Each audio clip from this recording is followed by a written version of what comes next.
ನಮ್ಮ independent India ಹಿಸ್ಟ್ರಿನಲ್ಲೇ first time red ಫೋರ್ಟ್ನಲ್ಲಿ ಒಂದೇ ಮಾತನಾಡಿ ಮಾಡಿದ್ದಾರೆ. ಬಟ್ 79 ಇಯರ್ಸ್ ಆದ್ಮೇಲೆ ಯಾಕೆ? ಇದನ್ನ ಅರ್ಥ ಮಾಡ್ಕೋಬೇಕಂದ್ರೆ let's go back to the history. 1870s ಟೈಮಲ್ಲಿ ಇಂಡಿಯಾನ ಬ್ರಿಟಿಷ್ ಅವರು ರೂಲ್ ಮಾಡ್ತಿದ್ರು.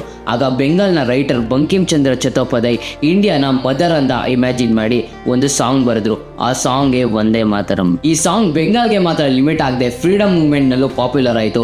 ಬ್ರಿಟಿಷ್ ರೂಲ್ ಅಗೇನ್ಸ್ಟ್ ಪ್ರೊಟೆಸ್ಟ್ ಮತ್ತು ಮೂವ್ಮೆಂಟ್ ನಲ್ಲಿ ಇದನ್ನ ಯೂಸ್ ಮಾಡ್ತಿದ್ರು. ಬಟ್ ಈ ಸಾಂಗ್ ಬಗ್ಗೆ ಎಲ್ರಿಗೂ ಡಿಫ್ರೆಂಟ್ ಒಪಿನಿಯನ್ ಇತ್ತು. ಸಾಂಗ್ಸ್ ನ ಕೆಲವು ಪಾರ್ಟ್ಸ್, ಎಸ್ಪೆಷಲಿ ಅದರಲ್ಲಿದ್ದ ಹಿಂದೂ ರಿಲಿಜಿಯಸ್ ರೆಫರೆನ್ಸ್ ಬಗ್ಗೆ ಕೆಲವು ಮುಸ್ಲಿಂ ಲೀಡರ್ಸ್ಗೆ ಅಬ್ಜೆಕ್ಷನ್ ಇತ್ತು. ಇಂಡಿಪೆಂಡೆನ್ಸ್ ಬಂದ್ಮೇಲೆ ಇಂಡಿಯಾಗೆ ನ್ಯಾಷನಲ್ ಆಂಥಮ್ ಯಾವ್ದು ಇಕ್ಬೇಕು ಅಂತ ಡಿಸೈಡ್ ಮಾಡಬೇಕಾಗಿತ್ತು.